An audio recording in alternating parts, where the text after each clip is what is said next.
എനിക്കൊക്കെ വരും imitation jewellery ആയിട്ട്, അവിടെ ആവശ്യമാണ്. അപ്പോൾ കളക്ഷൻസ് കാണാനിരിക്കുക. ആൻഡ് പല നല്ല സ്ഥലങ്ങളിൽ നിന്ന് ജ്വല്ലറി ഇവര് ഓടി എന്താ ട്രെയിനും ഫ്ലൈറ്റും ഒക്കെ എടുത്ത് ഒരുപാട് തേടി കണ്ടുപിടിച്ച ജ്വല്ലറി ഐറ്റംസ് ആണെന്ന് അറിയാം. ബോംബെ, സൂററ്റ്, ഗുജറാത്ത് ഒക്കെ ആയിട്ടല്ലേ the best they have got here. അപ്പോൾ മനോഹരമായിട്ടുള്ള അറേഞ്ച്മെന്റ്സും എല്ലാം കാണാനുണ്ട്. ആൻഡ് എടുത്തു പറയേണ്ടത് ഈ സിമ്പിളാണ്, എലിഫന്റ്. അതെന്താണ് ചൂസ് ചെയ്യാൻ കാരണം? നമ്മളുടെ കേരളത്തിന്റെ ആണ്. ഗുരുവായൂർ എന്ന് പറയുമ്പോൾ പിന്നെ എനിക്ക് തോന്നുന്നു നമ്മൾ മനുഷ്യരുടെ റോഡിൽ ഇറങ്ങി കാണുന്ന പോലെ തന്നെ ആനയെ കാണാൻ ഉള്ള ഒരു ഏരിയ ആണ് അല്ലെ, ആനക്കൊട്ടയ്ക്ക് അടുത്താണ്. അപ്പൊ അതുകൊണ്ടാണോ ചൂസ് ചെയ്തത്?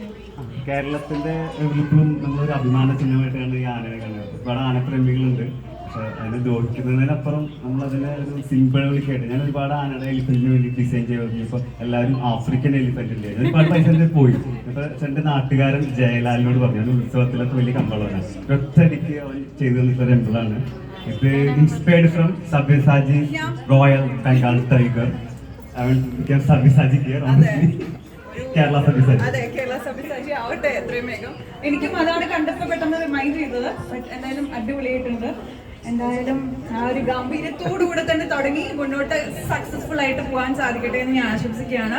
ഓൾ ദി ഗുഡ് ലക്ക് ചേട്ടാ. നിങ്ങളുടെ പ്യുവർ ഹാർട്ട് ഓഫ് ഗോൾഡ് പോലെ തന്നെ അങ്ങോട്ട് വളർത്താൻ ഭയങ്കര പോട്ടെ.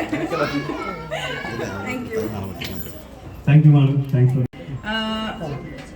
അധികമൊന്നും ഞാൻ പറയുന്നില്ലല്ലോ. എനിക്ക് ഒരുപാട് സന്തോഷം നിങ്ങൾ എല്ലാവരും കാണാൻ സാധിച്ചതിൽ.